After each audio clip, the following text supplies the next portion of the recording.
चलिए, mister Sultan has sold his residential house on 15th November 2019 for a consideration of rupees 33,95,000. He had bought this house in 1991 at rupees 7,50,000, but its market value as on 1st April 2001 was 9,10,000. Mr. Sultan bought another residential house, means new residential house, on 25th March 2020 at a price of 8 lakhs inclusive 25,000 of documentation charges. यानी ये 8 लाख की price में 25 लाख का समावेश already हो चुका है, तो हमको ज्यादा से ज्यादा बेनिफिट 8 लाख का मिल सकता है। Find out taxable capital gain.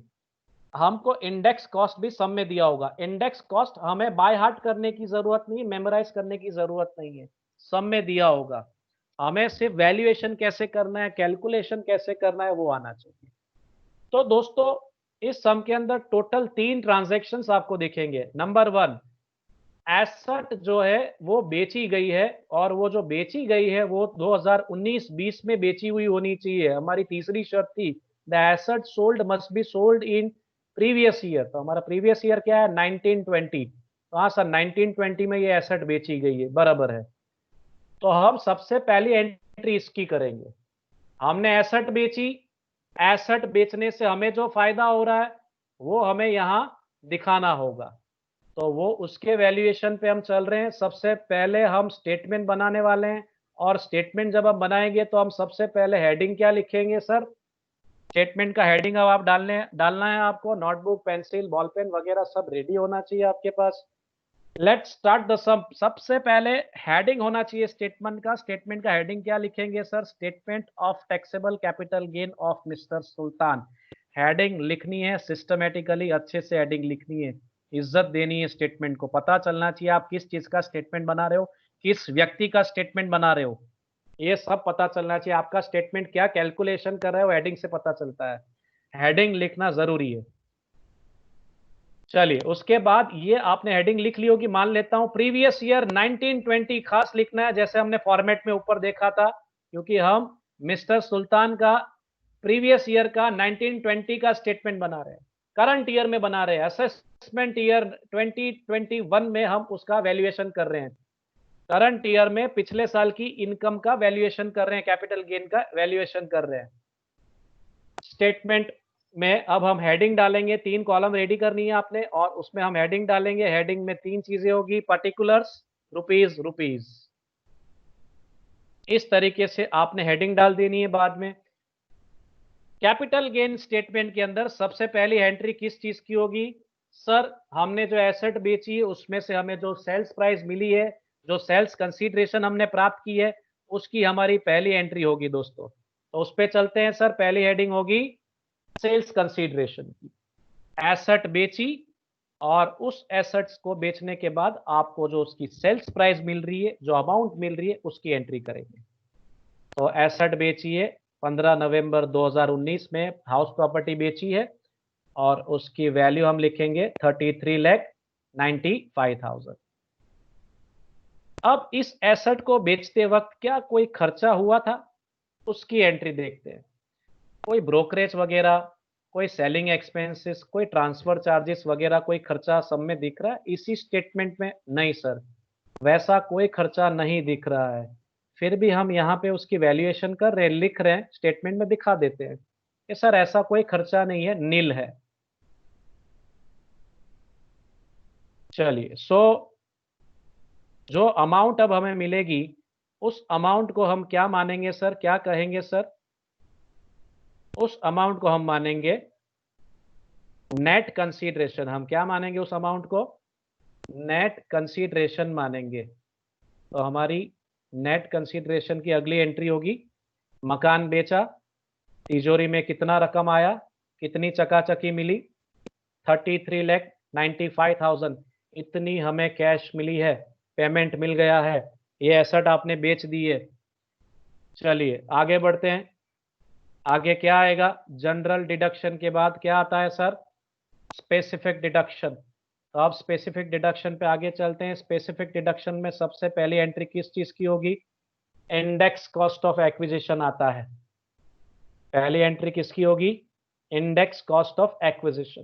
Format के हिसाब से ही चल रहे हैं। अब इंडेक्स कॉस्ट ऑफ एक्विजिशन का वैल्यूएशन करने के लिए अब हमें यहाँ इसका जो रूल है वो रूल समझते हैं, और हमारे पास जो दो वैल्यूएशन है वो भी हम समझते हैं हमारे पास क्या इंफॉर्मेशन है।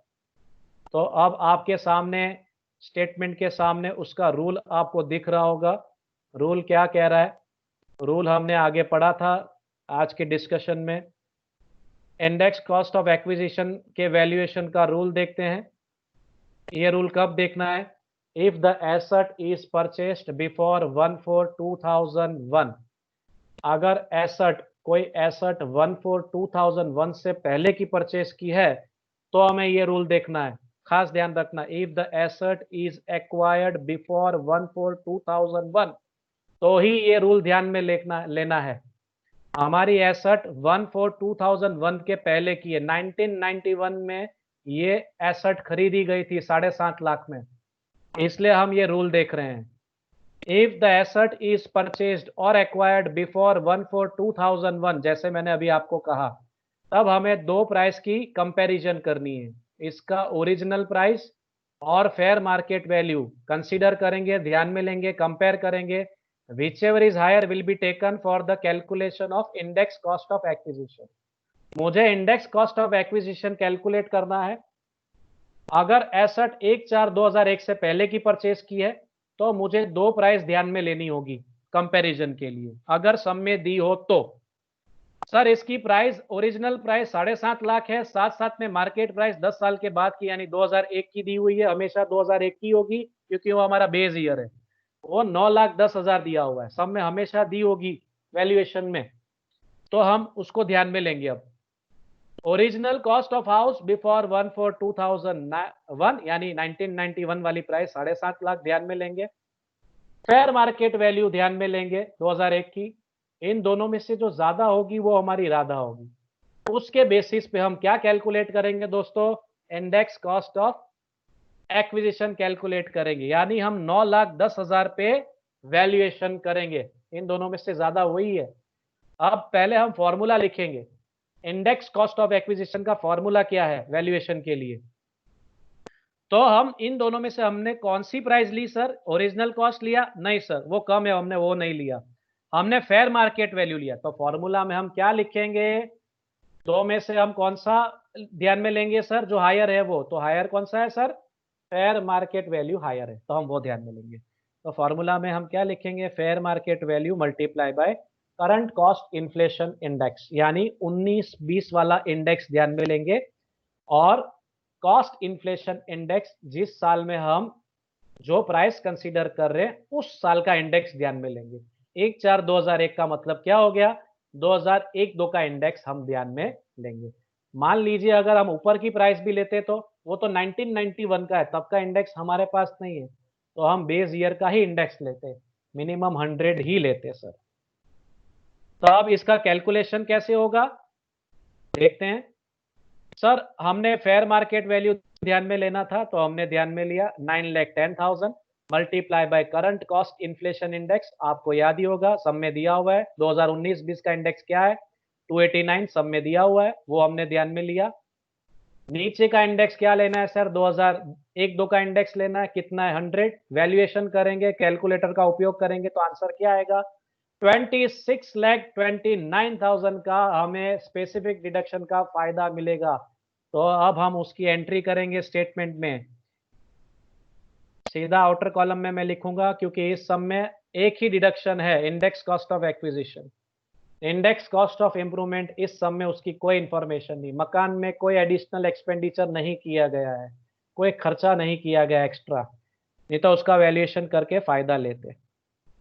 सो अब जो 33,95,000 है उसमें से ये इंडेक्स कॉस्ट ऑफ का जो रकम आया है वो डिडक्ट करेंगे, तो हमें मिल जाएगी इसकी डिडक्शन के बाद की रकम जो 7,65,100 है। इसे हम क्या टाइटल देंगे, इसे हम क्या नाम देंगे वो समझते हैं। इसे हम क्या नाम देंगे sir? Long term capital gain है। कैपिटल गेन हुआ 7,65,100 का, इसे हम लॉन्ग टर्म कैपिटल गेन मान रहे हैं। लॉन्ग टर्म मैंने कैसे डिसाइड किया? तो सर अब हम इसका इतिहास देखेंगे। पहले हमें ये डिसाइड करना है कि एसेट लॉन्ग टर्म है या शॉर्ट टर्म है। तो अभी हम यहाँ पे लॉन्ग टर्म लिख सकते हैं, डायरेक्ट नहीं लिख देना है लॉन्ग टर्म। तो हम कैसे डिसाइड करेंगे? तो आपको याद होगा हमने होल्डिंग पीरियड की चर्चा की हुई है क्लासिफिकेशन ऑफ एसेट में। तो ये किस प्रकार के एसेट है सर? हाउस प्रॉपर्टी है। किस कैटेगरी में आता है? इनमूवेबल प्रॉपर्टी में आता है। इनमूवेबल प्रॉपर्टी, हाउस प्रॉपर्टी में हमने होल्डिंग पीरियड आगे चर्चा की हुई है 24 मंथ्स ध्यान में लेना है, 2 साल, 24 महीने का होल्डिंग पीरियड ध्यान में लेना है। कैसे ध्यान में लेंगे? क्या ध्यान में लेंगे? कैसे डिसाइड करेंगे 24 महीना? तो इसका परचेस ईयर देखिए कौन सा है, दूसरी लाइन में दिया है। ये एसेट कब परचेस की गई थी? 1991 में। ठीक है। इसे बेचा कब गया? नवंबर 2019 में इसे बेचा गया। तकरीबन 30 साल हो गए। कितने साल हो गए? 30 इयर्स अप्रॉक्स। तो हमने 2 साल के बाद बेचा। हमें तो 24 मंथ्स ध्यान में लेना है। क्या 2 साल के बाद बेचा सर? 1991 यानी 1993 के बाद वो बेच सकता है? हाँ सर, बेच सकता है। 1993 के बाद अगर बेचता है तो लॉन्ग टर्म कैपिटल एसेट हो गया। हमने तो 30 साल के बाद बेचा है sir, long term capital asset हुआ। ये एसेट किस प्रकार की है? मान लीजिए 1991 में खरीद के 1992 में बेच देता तो शॉर्ट टर्म कैपिटल एसेट होती है और मैं यहाँ लिखता शॉर्ट टर्म कैपिटल गेन। लेकिन ये किस प्रकार का एसेट हो गया sir? Long term capital asset हो गया। तो गेन जो मुझे प्राप्त हो रहा है इसमें से वो लॉन्ग टर्म कैपिटल गेन होगा। इतना फायदा हुआ एसेट को बेच के। अब ये एसेट को बेच के क्या मैंने कोई न्यू इन्वेस्टमेंट किया है? नई एसेट खरीदी है? हाँ सर, सुल्तान ने दिमाग का इस्तेमाल किया है, टैक्स प्लानिंग किया है सर। तीसरी लाइन में लिखा है सुल्तान बॉट यानी purchased another residential house on, नया एसेट खरीदा है 25 मार्च 2020 को। 8 लाख का एसेट खरीदा है इंक्लूसिव, 8 लाख में सारे खर्चे आ चुके हैं। अब हमें क्या चेक करना है? हमें कंडीशंस चेक करनी है। न्यू इन्वेस्टमेंट किया है तो क्या सेक्शन 54 का फायदा मिलेगा? कौन से सेक्शन का फायदा मिलेगा वो चेक करना है। तो आपको कंडीशन याद होगी, नहीं याद है तो फिर से एक बार देख लेते हैं। जो एसेट बेची है और जो नई एसेट खरीदी है, सिर्फ और सिर्फ मकान होना चाहिए। सर वो मकान ही है, सही है, पहली कंडीशन पूरी हो रही है। दूसरी condition long term capital asset होना चाहिए। सर वो भी हमने देख लिया, लॉन्ग टर्म कैपिटल एसेट है।